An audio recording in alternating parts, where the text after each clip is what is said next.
Hello JEE main 2024 के parents. तो ये एक सीरीज है जो एक्सक्लूसिवली जो जेई मेन का एग्जाम आने वाले उसी को पॉइंट में रख के इसको बनाया गया है। इसमें ज्यादा से ज्यादा हम लोग सवाल करने वाले हैं और सवाल में भी जो मैक्सिमम क्वेश्चन होगा मेरा जेई मेन के प्रीवियस ईयर के जो भी क्वेश्चन है उनसे लिए गए हैं।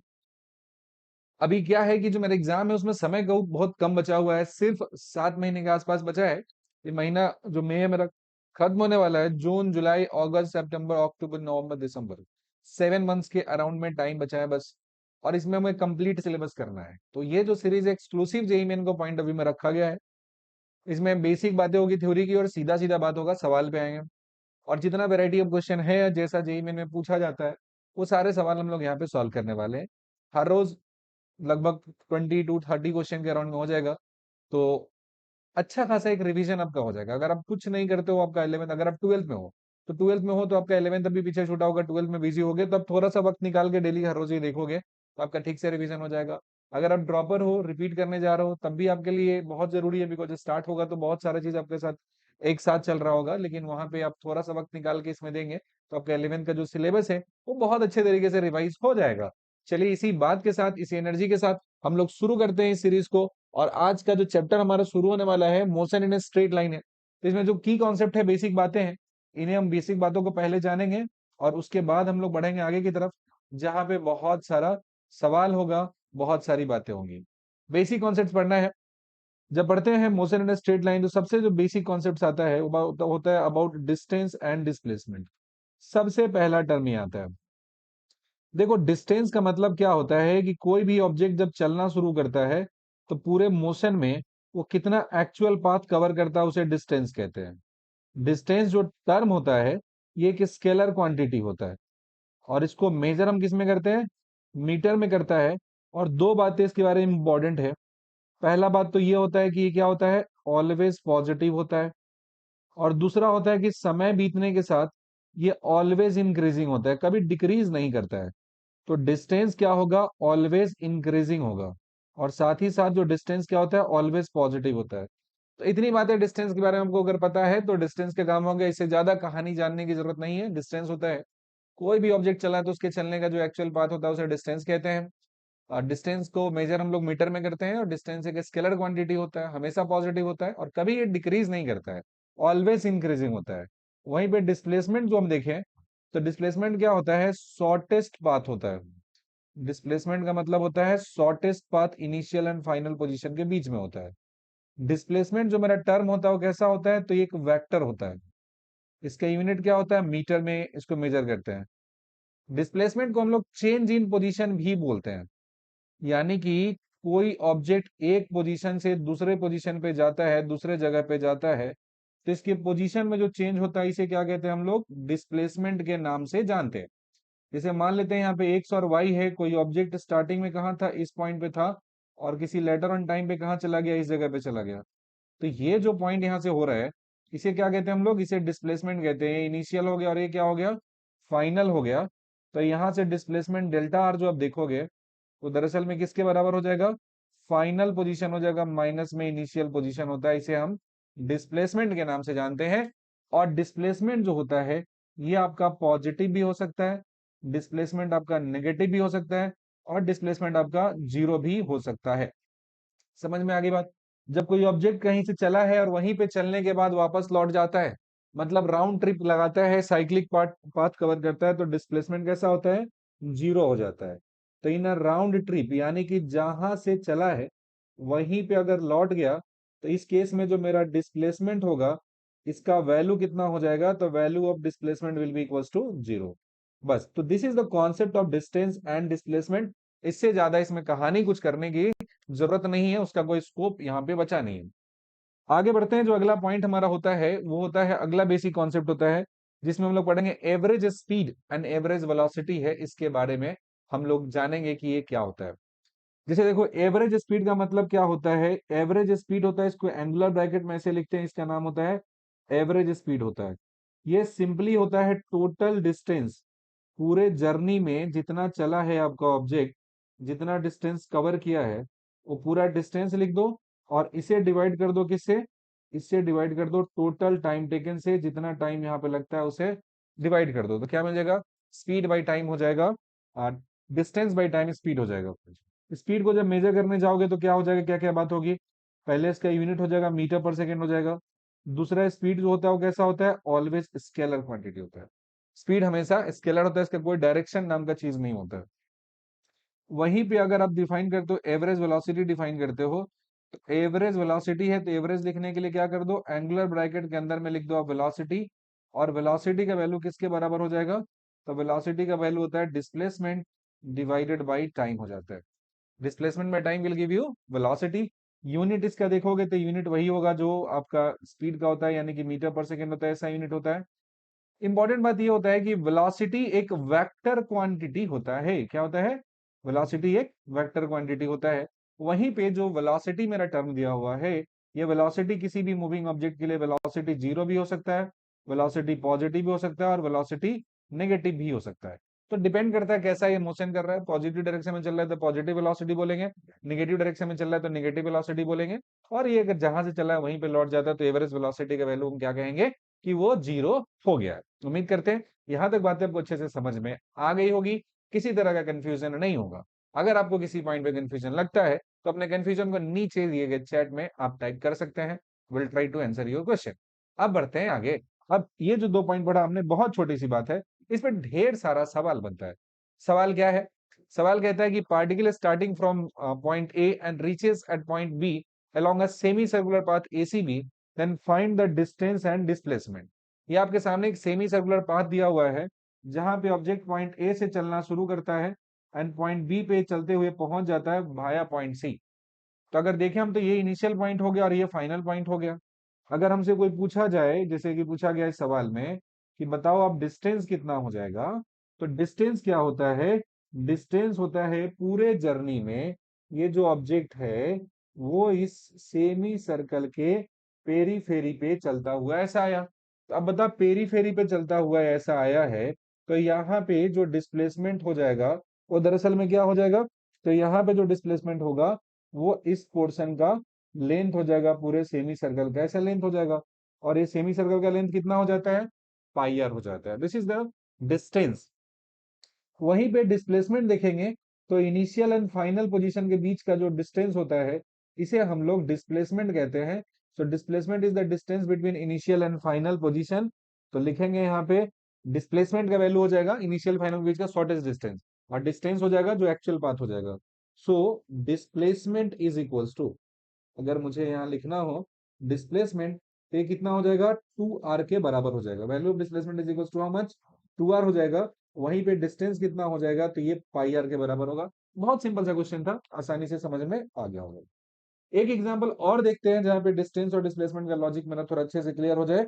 बोला कि particle moving along a given circular path of radius r, then find out the distance and displacement in the given interval. ये आपको बताना है।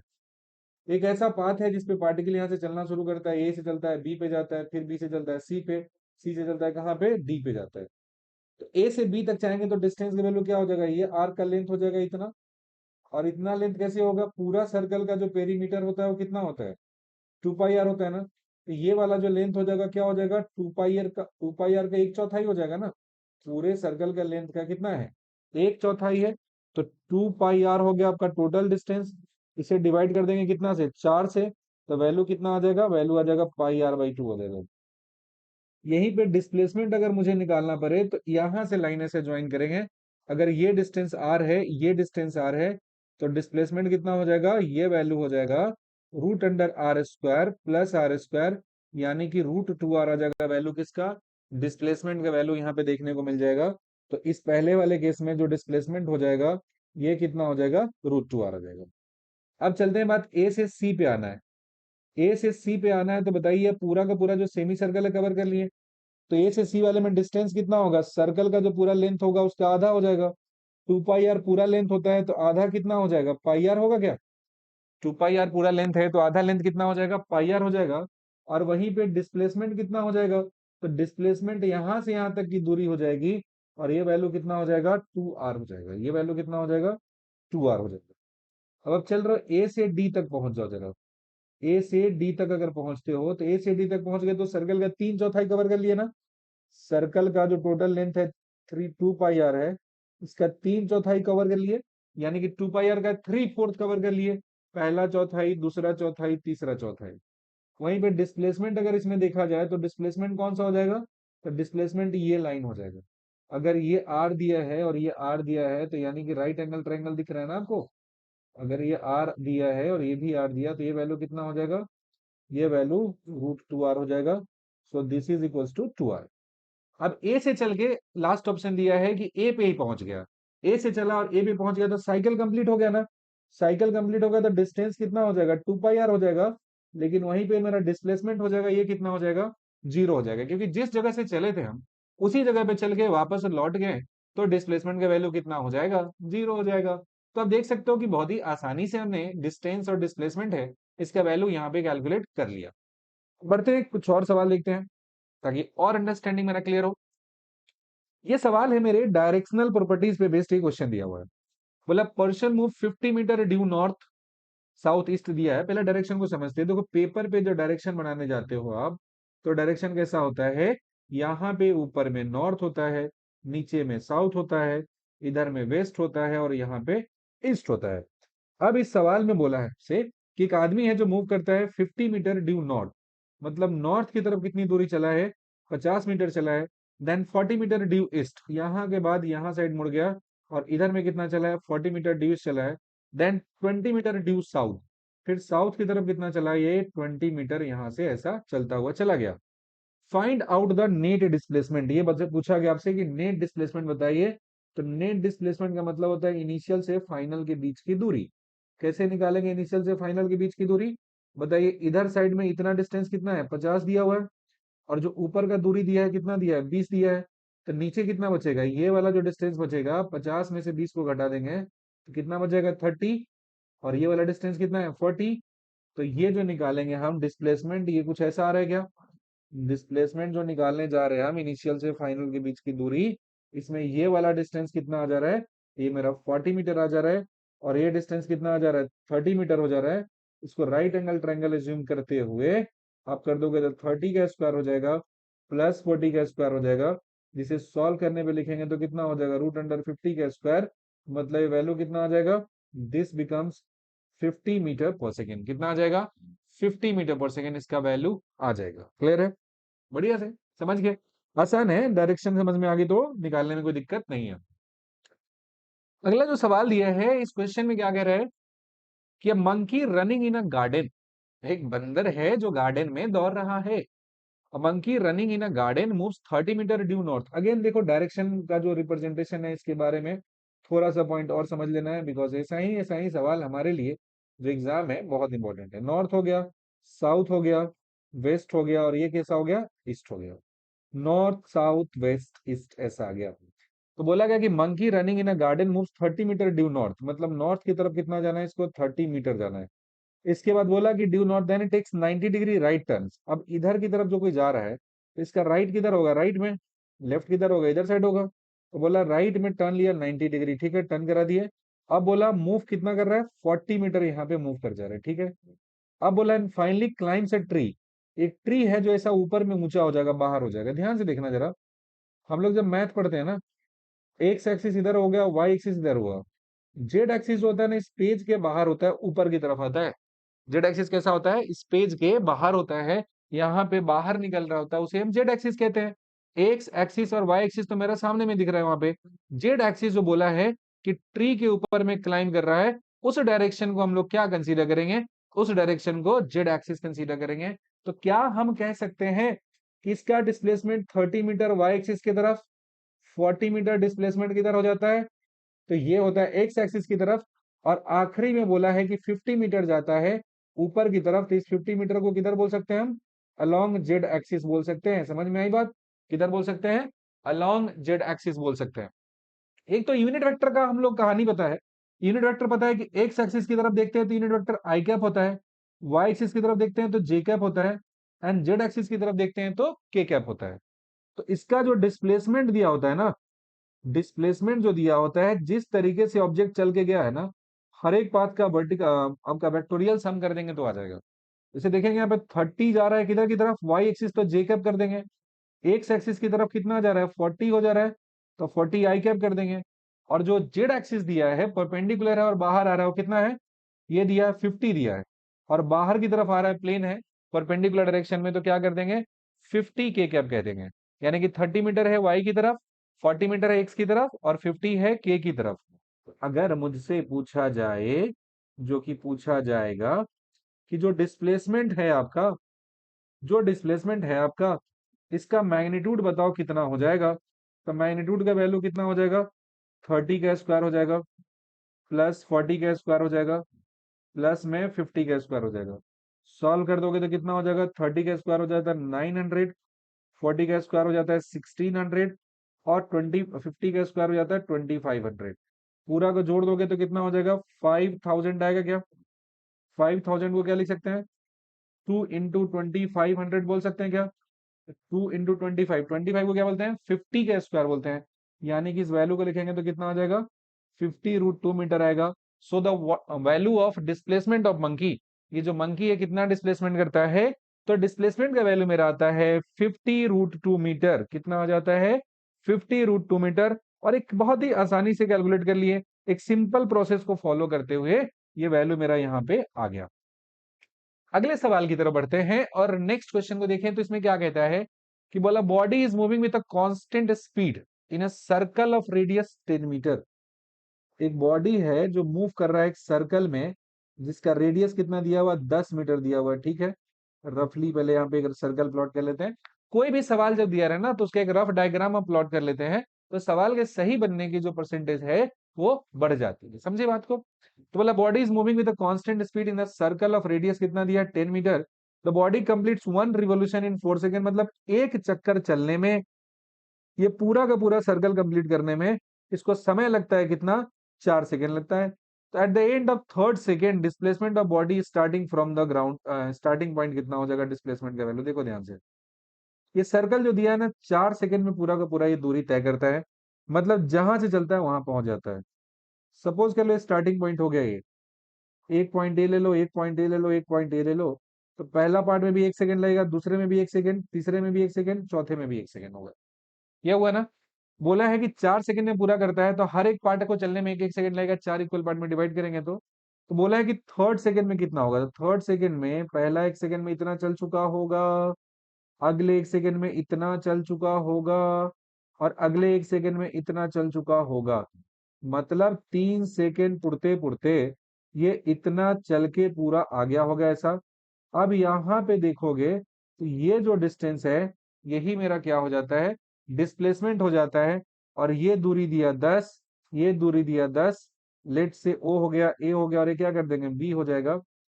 ए भी मेरा डिस्प्लेसमेंट हो जा रहा है, और ये कितने के बराबर हो जाएगा, तो √10 का स्क्वायर प्लस 10 का स्क्वायर, यानी कि वैल्यू कितना आ जाएगा, 10√2 मीटर आ जाएगा।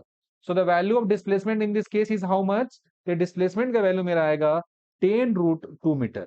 क्लियर है। अब बढ़ते हैं आगे अगले पॉइंट की तरफ। ये इसका ऑप्शन था यहाँ पे, 10√2 हमने सॉल्व करके ला दिया, तो कैलकुलेशन करके ये भी आ गया, 10√2 इसका आंसर हो रहा है। नेक्स्ट क्वेश्चन दिया है, बहुत ही बेहतरीन सा सवाल है। बोला है इसमें कि disc is rolling without slipping on a surface. बहुत अच्छा सवाल दिया है, ध्यान से सोचना जरा, और हो सके तो थोड़ा देर रुक के इसको खुद से सॉल्व करने की कोशिश करना। बोला है सवाल में कि disc is rolling without slipping on a surface, the radius of disc is capital R, at T बराबर 0 the top most point of the disc is A. यहां पे दिया हुआ है कहीं पे, उसको ऐसा प्लॉट किया गया।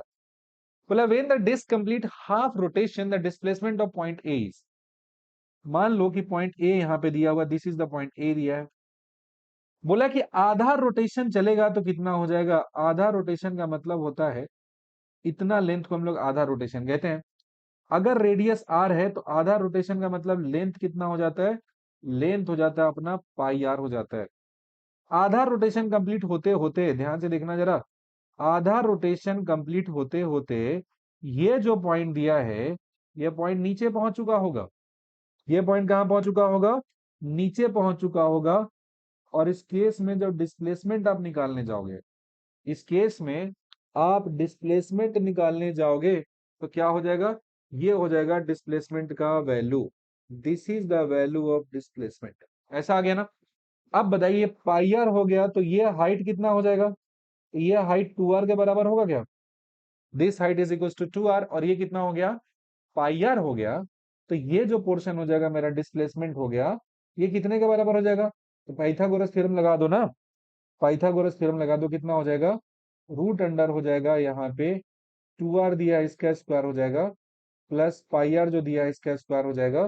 तो क्या करोगे, आर स्क्वायर का आर बाहर हो जाएगा, 2 का स्क्वायर 4 हो जाएगा, और पाई का कितना हो जाएगा, पाई का हो जाएगा आपका pi square, R into root under कितना हो जाएगा, पाई स्क्वायर प्लस 4। यानी कि ऑप्शन नंबर 2 मेरा यहाँ पे सही आंसर दिख रहा है। सवाल लाजवाब था, एकदम बेहतरीन था, जबरदस्त था, मस्त था, मजा आ जाएगा बना के। अगर तुम समझ गए हो तो, नहीं समझो तो बताना। सिंपल सा लॉजिक हमने यूज किया है कि सर्कल जब एक राउंड में रोटेट करता है तो आधा रोटेशन हुआ, इसका मतलब वो आगे की तरफ पाई आर लेंथ चला। एक कंप्लीट रोटेशन होता तो आगे की तरफ 2 पाई आर लेंथ वो चलता। अब देखो अगला सवाल क्या कह रहा है। अगला सवाल कहता है कि insect wants to go from one corner of a cube to diagonally opposite corner by crawling. जो दिया हुआ है ये फ्लाई नहीं कर सकता है, हवा में उड़ नहीं सकता है इंसेक्ट, आराम से जमीन को पकड़ के चलते चला जा रहा है आगे की तरफ। So minimum distance it has to travel to reach there if the side of cube is ए।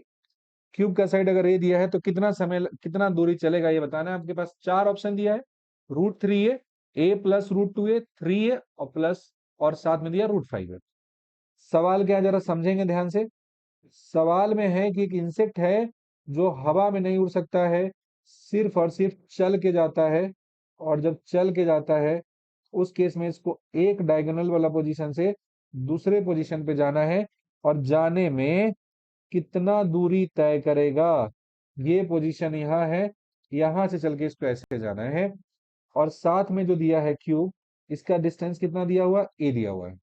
अगर आपके दिमाग में बिल्कुल √3 अगर आ रहा होता क्यूब का डायगोनल तो बिल्कुल गलत आंसर है, क्योंकि ये जो दिया है इंसेक्ट ये हवा में उड़ के नहीं जा सकता है। और अगर आप √3 ये दे रहे हैं इसका मतलब इसको हवा में उड़ने को मजबूर कर रहे हैं, और ऐसा नहीं है, इसको हवा में नहीं उड़ने देना है। इसको बनाते कैसे, इसको दीवार पे चलते हुए जाना है। इसको कैसे जाना है, यहां से चलता हुआ यहाँ कहीं आएगा इस दीवार पे, और इस दीवार से चलता हुआ ऐसा जाएगा ऊपर की तरफ। ये जब दीवार से चलना है ना, फ्लोर वाला जो नीचे दिया है, इस फ्लोर के दीवार पे ऐसे चलेगा, और यहाँ से चल के ऐसे जाएगा। अबे समझ नहीं आ रहा कि इसको बनाए कैसे। हम क्या करते हैं ना, इसको यहाँ से ऐसा खोल देते हैं, जो पूरा का पूरा क्यूब दिया है मेरा, इसे क्या करते हैं, खोल देते हैं, डब्बे की तरह ऐसा बिखर जाएगा पूरा, और ऐसा एक नजारा बन के आपके सामने में आ जाएगा। ये ऐसा दिया हुआ है, और जब ये ऐसा दिया हुआ है, ये ऐसा दिया हुआ है, इस केस में देखोगे एक पोर्शन यहाँ पे ऊपर चला गया, और ये पोर्शन यहाँ पे ऐसा आ गया। अब ध्यान से देखो, वही क्यूब था, इसको यहाँ से फोल्ड कर दो ऊपर में, इसको यहाँ से फोल्ड कर दो, इसको यहाँ से, इसको यहाँ से, देखो क्यूब तुम्हारा बन के अच्छे से तैयार हो जाएगा।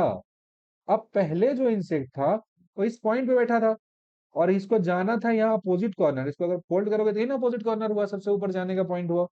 जो आपका इंसेक्ट दिया है ये ट्रेवल करना चाहता है इस पॉइंट से इस पॉइंट पे जाना चाहता है, अब बे आसानी से चला जाएगा, क्योंकि चलना था तो दीवार पे ना, और दीवार पे कितना शॉर्टेस्ट डिस्टेंस होगा ये से निकालेंगे। ये डिस्टेंस ये हो गया, और ये डिस्टेंस ये हो गया, और इधर में डिस्टेंस ये हो गया।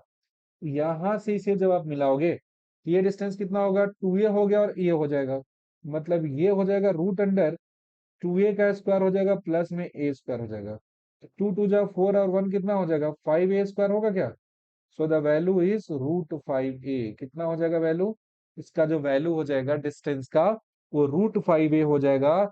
और ये जो ऑब्जेक्ट है जब एक एंड से चल के दूसरे एंड पे, मतलब एक कॉर्नर से चल के दूसरे कॉर्नर पे पहुंचेगा, उस वक्त इस ऑब्जेक्ट को जो चलना पड़ेगा डिस्टेंस एक्चुअल में, इसका वैल्यू कितना हो जाएगा, ये वैल्यू √5a के बराबर में आ जा रहा है। उम्मीद करते हैं पॉइंट आपको अच्छे से समझ में आ गया होगा। एक बार और इसको विजुअलाइज करने की कोशिश करेंगे। ये डिस्टेंस निकालने पर ही एक बहुत बढ़िया सवाल था, जिसमें थोड़ी कठिनाई होती है। अब बढ़ते हैं हम लोग अगले पॉइंट की तरफ। ये पॉइंट हमें बात करना है यहाँ पे एवरेज स्पीड के बारे में। जो हम लोगों ने अभी पहले देखा था एवरेज स्पीड था, एवरेज वेलोसिटी था। अभी ये एवरेज स्पीड निकालना। पहला कि person moves half time of his motion with speed v1, और बोला अगले हाफ टाइम तक चलता है कितना से स्पीड से, v2 से चलता है। पहले इसके चलने का जो रास्ता है ऐसा हम अज्यूम कर लीजिए, बोला है कि पूरा जर्नी का जो टाइम है उसके आधे टाइम है, मतलब टी टाइम हो गया ये, और ये टी टाइम हो गया। आधे टाइम के लिए वेलोसिटी v1 हो जा रहा है, और आधे टाइम के लिए वेलोसिटी कितना हो जा रहा है, v2 हो जा रहा है। एवरेज स्पीड बताइए कितना हो जाएगा। ध्यान से सुनना है। एवरेज स्पीड जैसे ही मेरे दिमाग में आता है, तो मेरे दिमाग में जो पॉइंट है वो क्लिक करना चाहिए। एवरेज स्पीड का क्या मतलब होता है। एवरेज स्पीड जो होता है, ऐसा आप लिखोगे, स्पीड का जो वैल्यू लिखोगे, ये क्या हो जाता है, तो ये हो जाता है यार टोटल डिस्टेंस। एवरेज स्पीड का मतलब क्या होता है, टोटल डिस्टेंस होता है, डिवाइडेड बाय क्या हो जाता है, टोटल टाइम टेकन हो जाता है। मतलब जहां से चला था, जर्नी कंप्लीट किया, उसमें पूरा डिस्टेंस निकालो और उसको पूरे टाइम से क्या करो आप, डिवाइड कर दो तो मिल जाएगा। अब देखो यहाँ पे डिस्टेंस कैसे निकालेंगे, टाइम तुमको पता है। यहाँ पे अगर हमसे पूछा जाए कि टाइम बताओ कितना हो जाएगा, तो पहले में टी लगा और दूसरे में टी लगा, तो टोटल टाइम कितना हो जाएगा, 2t हो जाएगा।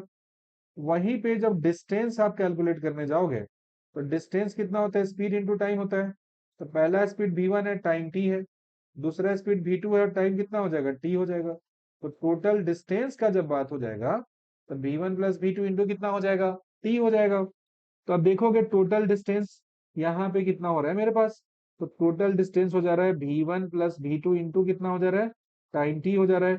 और वहीं पे टोटल टाइम टेकन कितना हो जा रहा है, 2t हो जा रहा है। सो the value of average speed in this case जो हमने कैलकुलेट किया, वो कितना आ गया, तो वैल्यू आ गया v1 plus v2 divided by कितना आ जाएगा, 2 आ जाएगा। Value of average speed is v1 plus v2 divided by 2। बहुत ही आसानी से कैलकुलेट होकर यहाँ वैल्यू मेरे को मिल गया। नेक्स्ट क्वेश्चन दिया है कि a particle cover first half distance of its motion with speed v1 and remaining half distance with speed v2, then find the average speed। Half term use किया है, तो ये जो हाफ टर्म है वो दरअसल में डिस्टेंस के लिए यूज किया गया है। डिस्टेंस के लिए यूज किया गया, इसका मतलब क्या हुआ कि यहां से मान लो कि आप यहां जाना चाहते हो, ये पॉइंट ए दिया और ये पॉइंट बी दिया है। आपके जर्नी को दो हिस्सों में बांट दिया गया, पहला हिस्सा का डिस्टेंस एंड जो दूसरा हिस्सा दिया इसका distance. This two distances are equal. इन दोनों का दोनों डिस्टेंस दिया है, आपस में कैसा है, इक्वल दिया है। और बेसिक कॉन्सेप्ट एवरेज स्पीड का क्या होता है कि कहीं भी कोई भी सिचुएशन हो, कोई भी हालात हो, तो एवरेज स्पीड निकालने के लिए total distance by total time करना है। अब ये चला कितना से, यहाँ पे v1 से चला है, और इसमें कितना से चला है, v2 से चला है। अब देखोगे यहाँ पे, तो टोटल डिस्टेंस निकालना है तो कितना हो जाएगा, इस जगह पे मेरे को अगर चाहिए क्या, we need the total distance term. तो ये तो मेरे लिए बहुत आसान है। टोटल डिस्टेंस बराबर कितना हो जाएगा, x प्लस एक्स हो जाएगा, which is equal to how much, 2x। ये हमारा टोटल डिस्टेंस हो गया। यहीं पे टोटल टाइम अगर मुझे चाहिए, तो टोटल टाइम कैसे निकालोगे, तो जो पहला वाला पार्ट में भी तो कुछ टाइम लगा होगा जो मुझे पता नहीं था, दूसरे में भी तो कुछ टाइम लगा होगा, ये नहीं पता था। तो क्या कर दिया हमने, t1 प्लस t2 कर दिया। ठीक है, t1 प्लस t2 कर दिया। तो टाइम t1 कितना हो जाएगा, तो डिस्टेंस चला x और स्पीड कितना हो गया v1। इसमें डिस्टेंस चला x और स्पीड कितना हो गया, v2 हो गया। तो यहां से मुझे टोटल टाइम है इसका वैल्यू भी कैलकुलेट होकर मेरे सामने आ जा रहा है। अब मुझे क्या चाहिए, अब मुझे यहाँ पे निकालना है पॉइंट, वो निकालना है एवरेज स्पीड का वैल्यू। एवरेज स्पीड का मतलब टोटल डिस्टेंस, जो कि मेरा कितना हो रहा है, यहाँ पे 2x हो जा रहा है।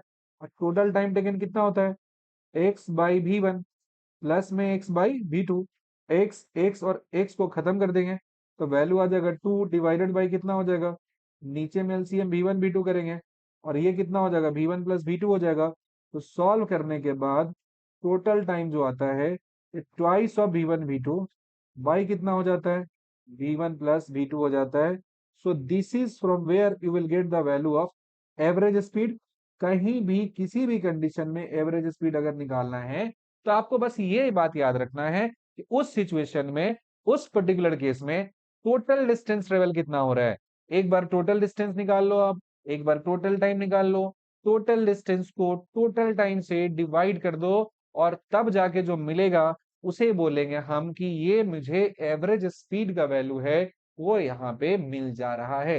देखो हर कॉन्सेप्ट को ना हम लोग क्वेश्चन सॉल्व करके सीखेंगे, क्वेश्चन के जरिए सीखेंगे, क्योंकि मेन काम मेरा होता है जो कॉन्सेप्ट पढ़ा है हमने उसका एप्लीकेशन पार्ट होता है, जिसमें एक सिचुएशन होता है जहां पे अप्लाई करना होता है।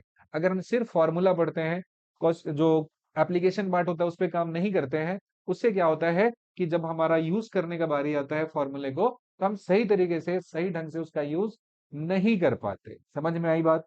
चलो बहुत बढ़िया। अगला पॉइंट जो दिया है इसमें क्या कहता है? इसमें कहता है कि car travel a distance A to B at a speed of 40 kilometre per hour and return to A the speed of 30 kilometre per hour. What is the average speed in the whole journey? ध्यान से देखना, इसमें जो object है दो point के बीच में journey कर रहा है। ये पॉइंट मान लीजिए ए दिया और ये पॉइंट बी दिया है। जाने का स्पीड कितना दिया है इसका? जाने का स्पीड दिया है इसका 40 किलोमीटर पर आवर दिया हुआ है। और वहीं पे जो आने का स्पीड दिया है V2, ये कितना दिया है? 30 किलोमीटर पर आवर दिया हुआ है। अब क्या होता है कि ऑब्जेक्ट यहां से जाएगा इस जगह पे, और यहां से जाने के बाद फिर से लौट के आ गया। तो बताओ जितना डिस्टेंस गया उतना ही डिस्टेंस वापस आया क्या? ये अपने जर्नी में जितना डिस्टेंस गया, लेट से x, उतना ही डिस्टेंस वापस आ गया। कहीं पे तुम जाओगे तो जितना गए हो उतना ही ना लौट के आओगे, कि जाने में गए 10 किलोमीटर, आने में 5 किलोमीटर, तो रास्ते में रह जाओगे ना, घर तो नहीं पहुंचोगे ना। समझ रहे हो बात को? इक्वल डिस्टेंस हो गया। और जैसे ही इक्वल डिस्टेंस का बारी आया, तो अभी हमने पढ़ा ना कि दो ऑब्जेक्ट जब चलता हो इक्वल डिस्टेंस के टर्म में, और ये पता है जेई मेन के लिए बहुत इंपॉर्टेंट सा कॉन्सेप्ट है, बहुत बार इस पे सवाल आ चुका है। मेनी टाइम्स क्वेश्चन इससे आपके एग्जाम में पूछा जा चुका है। तो अगर इक्वल डिस्टेंस में, तो डायरेक्ट फॉर्मूला के तौर पे यूज कर सकते हो 2v1v2 by v1 plus v2। यानी कि यहां पे डायरेक्ट हम निकालेंगे एवरेज स्पीड बराबर क्या हो जाएगा? तो ये हो जाएगा 2v1v2 डिवाइडेड बाई क्या हो जाएगा? v1 प्लस v2 हो जाएगा। यानी कि वैल्यू हो जाएगा 2, v1 कितना दिया? 40, v2 कितना दिया? 30, डिवाइडेड बाई क्या हो जाएगा? 40 प्लस 30 हो जाएगा। जाने का 40 और आने का कितना है? 30 दिया है। सॉल्व कर लेते हैं जी। 20 हो जाएगा, 40 हो जाएगा, 30 हो जाएगा, और नीचे 40 प्लस 30 कितना हो जाता है? 17 हो जाता है। जीरो जीरो कैंसिल हो गया, 4 टू जा 8, 8 3 जा 24, तो 240 हो जाएगा, डिवाइडेड बाई 7 हो जाएगा। और इतना किलोमीटर पर आवर की रफ्तार से आपका जो ऑब्जेक्ट है उसका एवरेज का मेजरमेंट यहाँ पे हो जाएगा। ए से बी गया 40, और बी से ए पे जो लौटा वहां पे रिटर्न किया ए पे, तो 30 से 2v1v2 by v1 plus v2 यहाँ पे कर देना है। सॉल्व होके मेरा वैल्यू आ गया। तो फॉर्मूला अगर डायरेक्टली आपको अप्लाई करने आता है तो कोई कंफ्यूजन यहाँ पे होने वाली बात नहीं है। ठीक है, चलो अब बढ़ते हैं अगले पॉइंट की तरफ। यहाँ पे दिया हुआ वैल्यू है, कितना दिया है? 240/7 दिया है। तो इसे जरा सॉल्व करेंगे तो कितना? 34.3 आ जाएगा ना। ये वैल्यू कैसा आ जाएगा? 34.3 यहाँ पे इसका वैल्यू आपका मिल जाएगा, लगभग उसी के आसपास हो जाएगा। आगे बढ़ते हैं। अगला क्वेश्चन जो दिया हुआ है मेरा, ये सवाल क्या कहता है देखोगे ध्यान से। बोला car travel a distance x with speed v1, then same distance x with speed v2 in the same direction, then average speed is what? ये पूछा सवाल, ये भी है। अभी अभी निकाला हमने कि जब दो एकदम एक ही सवाल को ऐसा बनाना है कि मेरे दिमाग में बातें छप जानी चाहिए। ए बी सी हो गया, ये चला है v1 से, ये चला है कितना से? v2 से। ये डिस्टेंस x है, अगर ये डिस्टेंस x है, यानी कि इक्वल डिस्टेंस का केस हुआ। और in case of equal distance जो एवरेज आएगा 2v1v2 डिवाइडेड बाई कितना हो जाएगा? v1 प्लस v2 हो जाएगा। अगर एवरेज निकालना है, इक्वल डिस्टेंस ट्रेवल कर रहा है उस केस में, तो कितना आ जाएगा value? 2v1v2 by v1 plus v2 आ जाएगा। नेक्स्ट क्वेश्चन क्या कह रहा है? A vehicle travel 4 kilometre with speed of 3 kilometre per hour and another 4 kilometre with speed of 5 kilometre per hour, then the average speed. कुछ tension नहीं लेना। देखो पहला चला 4 किलोमीटर, दूसरा भी चला 4 किलोमीटर, तो क्या इक्वल डिस्टेंस का केस हो गया ये? क्या ये केस इक्वल डिस्टेंस का है? तो इसमें जब एवरेज आप निकालने जाते हो, इक्वल डिस्टेंस में क्या हो जाता है? 2v1v2 बाई कितना हो जाता है? v1 प्लस v2 हो जाता है। तो 2 इंटू v1 कितना हो गया? 4 हो गया। v2 कितना हो गया? 4। 4+4 कितना होता है? 8 होता है ना। इससे इसको हटा दोगे तो कितना आ जाएगा अल्टीमेटली सॉल्व करके वैल्यू? 4 किलोमीटर पर आवर आपका वैल्यू आ जाएगा। यानी कि ऑप्शन नंबर 3 मेरा यहाँ सही पे दिख रहा है, क्योंकि जो ऑब्जेक्ट चल रहा था वो पहला 4 किलोमीटर चल रहा था, अब फिर अगला 4 किलोमीटर चल रहा था, और दोनों ही केस का जो डिस्टेंस ट्रेवल हो रहा है वो डिस्टेंस ट्रेवल कैसा दिया है? इक्वल दिया है। और इक्वल डिस्टेंस जब ट्रेवल करता है उस केस में क्या होता है? आपका फॉर्मूला यूज हो जाता है 2v1v2/v1+v2। आज एक फॉर्मूला तुमको अच्छे से याद हो गया होगा कि एवरेज स्पीड निकालने के लिए जब इक्वल टाइम इक्वल डिस्टेंस में चलता है तो कितना हो जाता है? 2v1v2/v1+v2। और इक्वल टाइम में क्या होता है? ये किस केस के लिए है? ये एकदम आंख बंद करके लगाना है जब कैसा हो? इक्वल डिस्टेंस में बात हो रही हो तो। अगर इक्वल डिस्टेंस में बात नहीं हो के किस में बात होना शुरू हो जाए? इक्वल टाइम में अगर बात होना शुरू हो जाए तो in case of equal time average velocity जो निकालोगे हो जाता है दोनों का सम डिवाइडेड बाई 2 हो जाता है। इक्वल टाइम में निकालेंगे तो वी एवरेज बराबर v1+v2 डिवाइडेड बाई क्या होता है? 2 हो जाता है। So this is the value of average velocity. Next question है, इसी सवाल में थोड़ा सा ऐसा उसको घुमाया गया है। कह रहा है इसमें कि particle moves with speed v1 for the first 1/4 time. Particle है जो मूव करता है स्पीड v1 से पहला first 1/4 time and with speed v2 for the remaining time, find the average speed. कितना हो जाएगा? देखो ध्यान से, ये बोला कि कोई ऑब्जेक्ट है। जो क्वेश्चन है ना उसके लैंग्वेज को थोड़ा महसूस करो, फिर देखो बातें समझ में आ जाएगी। पहले चलना है इसको v1 से और बाद में चलना है कितना से? v2 से चलना है। Particle moves with speed v1 for the first t/1/4 time and with speed v2 for remaining time. जो बचे हुए समय है उसके लिए कितना से चलता है? v2 से चलता है। ए बी हो गया और ये सी हो गया। ये जो टाइम लगता है कितना लगता है? t/4 लगता है। और जो अगला जो रिमेनिंग टाइम होगा 3t/4 होगा क्या? बोला कि टोटल टाइम का 1/4 चलता है v1 से, और जो रिमेनिंग है चलता है कितना टाइम बचा? 1/4 तुम यूज ही कर लिए, तो बचा हुआ टाइम कितना हो जाएगा? 3/4 हो जाएगा। ठीक है। अब देखो जरा ध्यान से, हमें निकालना है क्या? एवरेज स्पीड निकालना है। एवरेज स्पीड निकालने के लिए क्या चाहिए मेरे को? अरे what do we need? Average speed निकालने के लिए मुझे चाहिए टोटल डिस्टेंस। हमें चाहिए टोटल डिस्टेंस डिवाइडेड बाय क्या चाहिए? मेरे को चाहिए टोटल टाइम। दो चीजें मेरे लिए बहुत ज्यादा रेलेवेंट है। अब देखो, टाइम तो निकल जाएगा यहाँ पे t/4, और 3t/4 कितना टाइम है? t दिया है। डिस्टेंस अगर निकालना पड़े मुझे तो डिस्टेंस कैसे मिलेगा? तो डिस्टेंस निकालते हैं। तो डिस्टेंस हो जाएगा पहले केस में जो चला और दूसरे केस में चला, ये दोनों के डिस्टेंस का जो सम होगा, क्या इसी को टोटल डिस्टेंस ट्रेवल बोलेंगे हम? ये S1 हो जाएगा और वो S2 हो जाएगा। यानी कि बोल सकते हैं इसको S1 प्लस S2। S1 कितना हो जाएगा? v1 स्पीड है और टाइम कितना है? t/4। और दूसरा वाला स्पीड कितना दिया है? v2 दिया है और टाइम कितना दिया है? 3t/4। तो ये वैल्यू कितना हो जाएगा? t/4 कर देंगे कॉमन, तो v1 प्लस कितना हो जाएगा? 3 टाइम्स v2 हो जाएगा। v1 प्लस 3 टाइम्स v2 हो जाएगा, और यहां से निकल जाएगा टोटल आपका क्या? Distance travel. तो स्पीड जो निकालेंगे ये कितने के बराबर है? तो स्पीड होता है total distance by total time. तो टोटल डिस्टेंस की जगह पे लिखेंगे क्या? तो दिस इज t/4 इंटू में कितना होगा? v1 प्लस में कितना हो जाएगा? 3v2 divided by total time कितना दिया है? t दिया है। कैंसिल हो गया। आंसर कितना आ जाएगा? v1 plus 3v2 divided by 4। और ये हमारा आंसर हो गया। तो आप देख सकते हो ना कि कॉन्सेप्ट की क्लैरिटी रहने पे कोई भी सवाल को हम एकदम फंडामेंटली अप्रोच करेंगे तब भी हमसे बन जाएगा। एक सवाल और देखते हैं। ये सवाल कहता है कि particle covers first 1/3 distance with speed v1। अब पहला वाला जो केस था इसलिए हमने बात किया उसमें टाइम के कॉन्टेक्स्ट में, अब बात होनी शुरू हो गई डिस्टेंस के कॉन्टेक्स्ट में। पहला 1/3 डिस्टेंस है और बाद में यहाँ पे आ गया। पहला 1/3 टोटल अगर x डिस्टेंस लेते हैं तो x/3 यहाँ पे हो जाएगा और 2x/3 यहाँ पे आ जाएगा। होगा नहीं होगा बताओ जरा?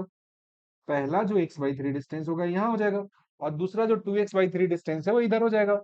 अब पहला जो जा रहा है 1/3 डिस्टेंस जो जा रहा है, फर्स्ट 1/3 डिस्टेंस, ये चल रहा है v1 स्पीड से, एंड रिमेनिंग डिस्टेंस चल रहा है कितने स्पीड से? v2 से चल रहा है। फर्स्ट वन थर्ड और दूसरा वाला चल रहा है v1 से, दूसरा चल रहा है v2 से। तो बताइए यहाँ पे अगर मुझे निकालना है टोटल डिस्टेंस, तो ये तो मुझे पता है, वैल्यू ऑफ टोटल डिस्टेंस कितना हो जाएगा, ये हो जाएगा x/3 दिया है, साथ में कितना हो जाएगा 2x/3, तो वैल्यू कितना आ जाएगा x। मेरा जो मेन कंसर्न है यहाँ पे ना, वो टाइम का कंसर्न है। मान लो v1 से चला इस वक्त टाइम लगा इसको t1, और v2 से जब चल रहा है तो टाइम कितना लग रहा है, t2 लग रहा है। समझ में आ रही बात? v1 रफ्तार से चल रहा है उसका टाइम t1 है, और v2 रफ्तार से चल रहा है उसका टाइम कितना लग जा रहा है, t2 लग जा रहा है।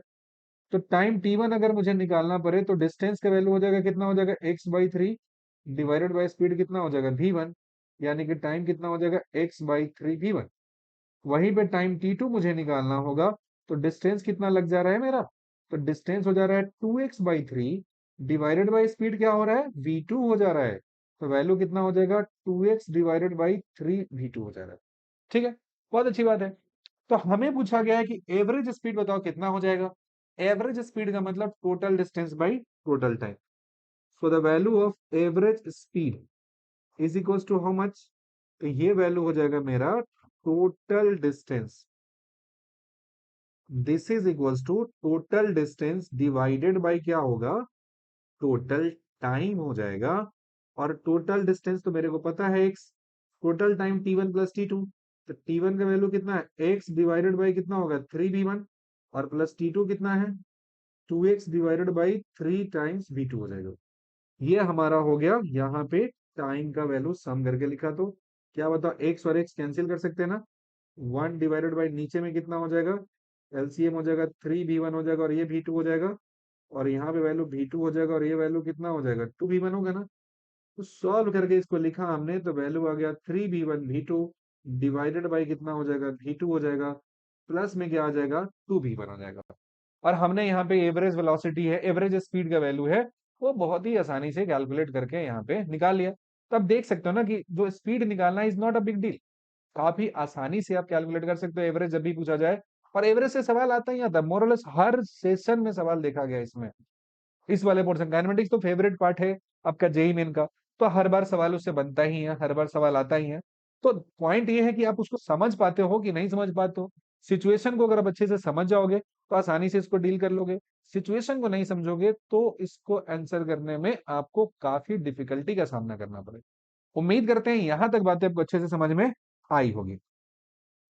दो छोटे छोटे पॉइंट है और जिसके बारे में थोड़ा बात कर ले, क्योंकि हमने जो स्पीड बढ़ा है, वो स्पीड कैसा है मेरा, वो स्पीड मेरा एवरेज दिया हुआ है।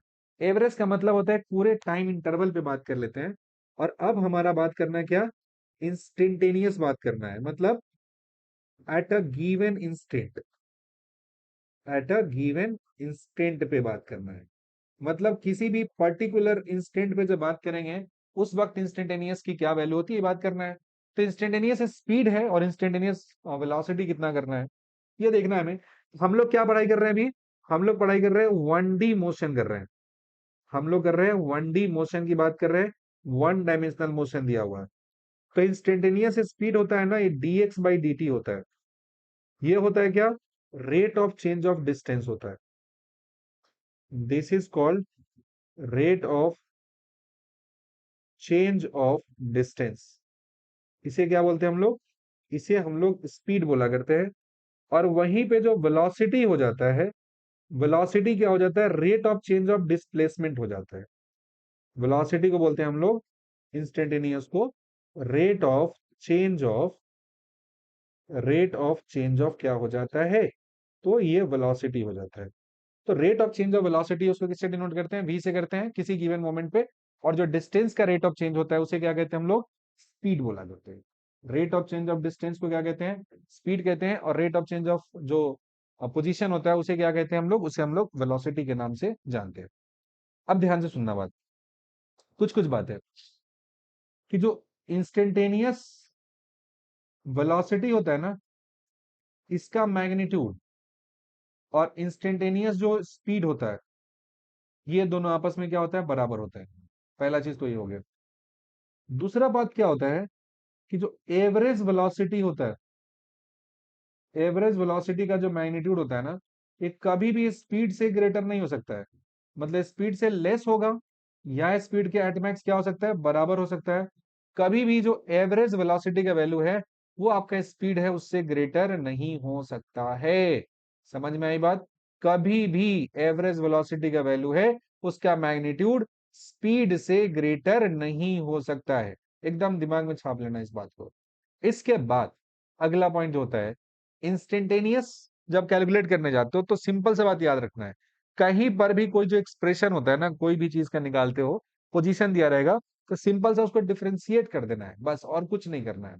मतलब एक्स अगर दिया हुआ है, एक्स को क्या कर देना है आपको, इक्वेशन जो दिया होगा इसे डिफरेंशिएट कर देंगे, तो जो dx बाई dt आ जाएगा ना, यही dx बाई dt क्या होगा, इंस्टेंटेनियस स्पीड हो जाएगा या वेलोसिटी बोलो, क्योंकि मैग्नीट्यूड वाइज तो दोनों क्या होता है उस गिवन मोमेंट पे सेम होता है। तो इंस्टेंटेनियस वेलोसिटी का मैग्नीट्यूड इंस्टेंटेनियस स्पीड के क्या हो जाता है, बराबर हो जाता है। एकदम आसानी से इसको क्या कर सकते हैं हम लोग, रिलेट कर सकते हैं। तो उम्मीद करते हैं आज हमने जितना पॉइंट पढ़ा है वो आपको अच्छे से याद हो गया होगा, बातें समझ में आ गई होगी, किसी तरह का कंफ्यूजन नहीं हुआ होगा।